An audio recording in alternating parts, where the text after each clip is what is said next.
Hey guys, this is Jace Lejeune once again for Gridiron Football. We are here at the Division 3 non-select playoff bracket breakdown. Once again, I'm your host, Jace Lejeune, joined by Daryl Felker and Alex Allison. We'll be joined momentarily by Grant Sachere. He's running some errands right now, but we're going to go with the schedule, and he's going to come back and join us momentarily. But for now, we'll just break down the playoff brackets as we go along here. Before we start, make sure to go to our website, gridironfootballusa.com. We got a lot of great content by not only ourselves, but all of our Gridiron Football beat writers here. So make sure to check out all of our content at gridironfootballusa.com. Also, go and check us out. Our bowl game commitment articles are popping up as we speak, so that way I'll get a chance to read more about our Gridiron Football All American Bowl game commits. So let's go right into it, and we'll talk about Division Three non-select playoff bracket breakdown.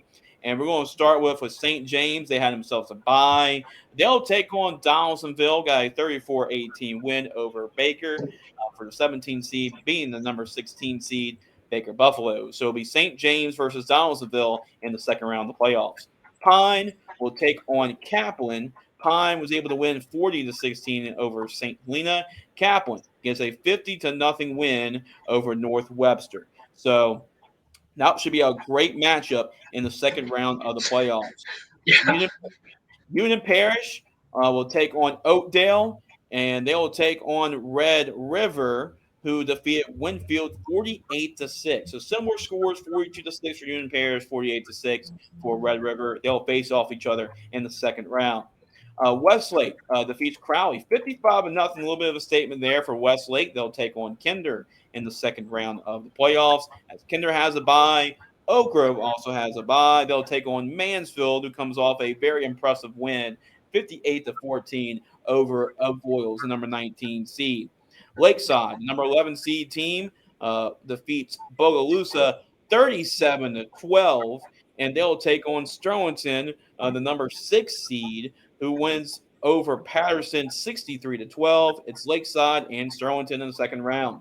Gina takes care of Caldwell Parish 52-0.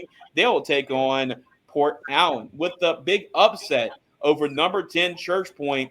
There was an upset alert type of game, and Port Allen was able to capitalize on the upset, getting a 16-7 win over the Bears. Now it's up Port Allen and Gina in the second round of the playoffs. And then Laurelville able to take care of business 48-26 over Marksville. That'll set up number 2 Erath against number 15 Laurelville. So that is your Division 3 non-select first round scores and second round matchups. So before Grant joins back with us, I'm going to start off with Alex here. Alex, any of these first round scores stand out to you? Not really. I mean, let's be honest here. These were mostly favorites defeating underdogs by really, really wide margins, and most of the second round matchups are just a competition. It's almost like a competition, like who can blow out their round one opponent by more. It feels like for some of these games. Obviously, the one big exception is Port Allen beating Church Point. Yeah. Church, that's a big upset. It's a great win for Port Allen. Actually, fairly, as a two possession win, even it wasn't even like one of those down to the wire type games. So for Port Allen to get that win is fairly notable. But other than that, Church Point wasn't a lot of people's picks to make a deep run themselves. So it isn't like hugely upsetting the brackets, busting people's brackets here. So yeah, we're mostly talking about a bunch of really not super interesting games in round one. Yeah, I mean, for the most part, yeah, that's pretty much it. What about you, Daryl? Yeah, like he said, I mean, everything kind of went to the script that we all kind of expected it to go. I mean, it was a huge win, huge upset, but just looking, you know, uh, some of the really big shutout victories were nice to start the playoffs off, especially when you're going into a big time matchup. Like for Kaplan, for example, it was a big win. They're heading to face off against Pine, so I think that should be a really good game. And hopefully they can kind of carry over some of that momentum from the previous week into this week.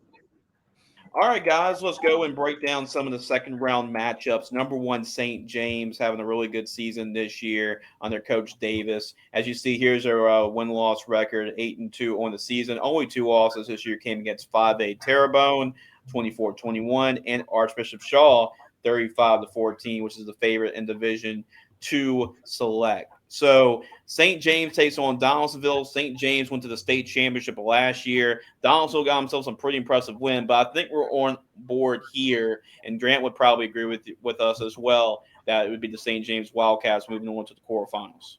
Absolutely. Yep. Yeah. All right, so we're all in agreement there. Now this matchup here, number 8 versus number 9, Pine against Kaplan. Look at Kaplan's schedule right here. Coach Loteef comes back to the program. Tank actually led a couple back-to-back semifinal appearances, so it's good to see Coach Loteef come back to the program, and already he's made a big difference. You've seen a lot of impressive wins, probably none more impressive than the win over Southern Lab, 40-20 this year. Their only two losses came against ERAF, the number 2 seed in this playoff bracket, 17-14, and Ascension Episcopal, 23-6 to start the season. When you look also at Pine coming in led by Bradley Seal. That's Kaplan again. Let me make sure I can click on the right one. That'll be helpful. Pine, as you see with Bradley Seal, you see 3 losses on the season. Those were against 2 of those. Actually, all 3 against in that same area. We're talking about really good football in that area this year. Franklinton lost 29-28. You lost to Amy 33-14, and you lost to Jules Sumner 13-6. So that area is playing really good football right now when we talk about the North Shore area. Now, guys, when we look at Kaplan and Pine, who y'all have winning? I actually have Kaplan here. I like Kaplan and their schedule. Coach Loteef bringing that toughness, that wrestling type of mindset back to the program. Kaplan's had a couple deep playoff runs as well. Got some impressive wins too. The Southern Lab win sticks out to me the most. It's at home. I'm liking the Pirates here. Moving on to the next round. What about y'all guys? Yeah, I'm probably going to roll with Kaplan as well. I mean, like you said, I mean, that Southern Lab win 40-20 at that was a really big win, and just kind of shows that their program has been trending upwards over the course of the season. So I think, they're hitting a stride right now. And yeah, I think they'll be able to pull it out. I definitely think this is going to be one of the best games for this week, though, in this bracket. Yeah, this will be a really, really interesting game. I'll take Kaplan as well. I think that win over Southern Lab is more impressive than anything Pine has done this season. Most of Pine's most impressive games are losses, and that doesn't always it's worth mentioning that it oftentimes that actually can point to a team that can be pulling off an upset. But this isn't an upset. This is an evenly matched matchup against 2 really good, two of the more interesting teams in this bracket. I will give the nod slightly to the home team, to Kaplan. I will take them to win. So Grant Sasheray of Crescent City Sports has rejoined us back on the Boot Show. I know, Grant, you probably have gone with St. James. We already went and talked about that game, but we're breaking down Pine and Kaplan, and pretty evenly matched teams here. So far, we're giving the edge to Kaplan. What say you? It's going to be Kaplan for me as well. Kaplan's a very good team. Pine's a really good pretty good team as well, but I think Kaplan's better, just given the track record, and then also just the fact that Pine, and against the really good teams the Pines played, they have not won. This is another really good team Pine will have to play, and I just factored in the fact that Kaplan's back to what Kaplan was, go and making deep runs in the playoffs, playing physical brand of football, especially with Tank Lateef at the helm. Give me the Pirates in that one. I agree, and that's a big factor. Their 3 losses came against Franklinton, Jules Sumner, and Amy for Pine. So I got Kaplan as well. Now let's move on to Union Parish, which is a trendy pick to maybe repeat as state champions. They'll take on Red River. You look at Union Parish this year. They lost the games they're supposed to lose to at the beginning part of the year. North DeSoto, Alexandria, and Airline. And ever since then, their only loss came with a 10-point loss to Calvary Baptist. This Union Parish football team's playing really good. That Coach Spav 4 is going to get this team ready to play. They won a state championship last year, went to 4 straight state championships. They could make it 5. And I have Union Parish advancing the next round. What about you, Grant? Yeah, same here. I got Union Parish winning that one. Union Parish is actually my favorite to be in the state championship. They're my state runner-up, where they're going to lose against Oak Grove. So I'm sticking with my Oak Grove pick. Oak Grove in that one. Okay, I got you. What about Alex here? Would you have Union Parish advancing? Yeah, I mean this is much more a question of how far they go. I don't think yeah, I'll take Union Parish. I don't think there's that much of a question. Yep. Okay. What about you, Dale? Yep. Same here. I'm rolling with Union Parish as well. Okay, there we go. We're all in agreement. Union Parish there. Westlake and Kinder. You look at that game as well. Kinder has made some runs in the state championship before. Their only losses this year were Iota and South Beauregard. 30-20 Iota, 48-26 for South Beauregard. And we look at Westlake under Coach Richardson. He's an excellent football coach. They've lost 3 games this year. Won by 1 point to ERAP, which is the number 2 seed in this playoff bracket. And then also you've lost games to Iota. That was another 1 point loss. Sorry. I'm driving. We get live by play-by-play breakdown on the road by Grant Sachere. Let's see, Lake Charles Prep. They also lost to them 42-12 and a 50-0 loss to Jennings here. So I like this Kinder football team. It's at home. I know Westlake's got some pretty good players, but Kinder has made some deep runs in the playoffs, and that's what you're kind of looking at, right? In the playoffs, making deep runs. Kinder's done that before in the past. Even though Coach Richardson has done that at well, I'm going to go with Kinder here. What about you, Alex?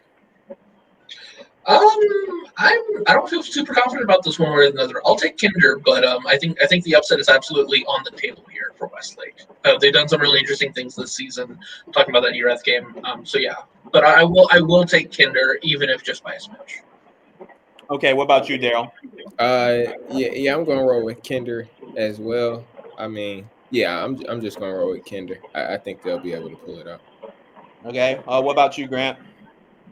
Kinder's playing Westlake, right? Yep. Yeah. Playing Westlake. Okay. I'm not looking at the screen because obviously my eyes are on the road. I just love the corn, Grant. Don't crash out there. I know, but I got Kinder now. I got Kinder on that one. I think Westlake will make it a little bit interesting. I think Westlake has a really good team. Kemper Bordeaux is one of the better athletes in the state. But Nicholls give State. me, Nicholls State commit. But give me Kinder on that one to advance to the quarterfinals. I agree with you for sure. So I got Kinder as well. I mean, Oak Grove, what do you have to say about them? I mean, 4 of the last 5 state championships, Jackson Bradley, probably the best player in this bracket. I'm by far the quarterback position, Louisiana Tech commit. They got Mansfield. It's hard to go against Oak Grove in this bracket. I got Oak Grove. Oak Grove, same here. Oak Grove. Yeah, Oak Grove. Yep. All right. We're in unison there. Good win for Mansfield, but they're not going to be able to keep up with the Oak Grove Tigers. Sterlington and Lakeside is the next playoff matchup here. Sterlington, like Oak Grove, tough, hard-nosed, physical football team in Northeast Louisiana. Coach Doty does a great job with that football team. So, that's going to be a really good team and a tough team that nobody wants to play against in Sterlington. They got Lakeside here. I'm going to go with the Sterlington Panthers. Like Oak Grove, they made some state championship appearances in the past, has won some state championships. I got the Panthers. Yep, same here. I'm going to roll with them as well. I think that should be a really good matchup between them and Oak Grove. I agree.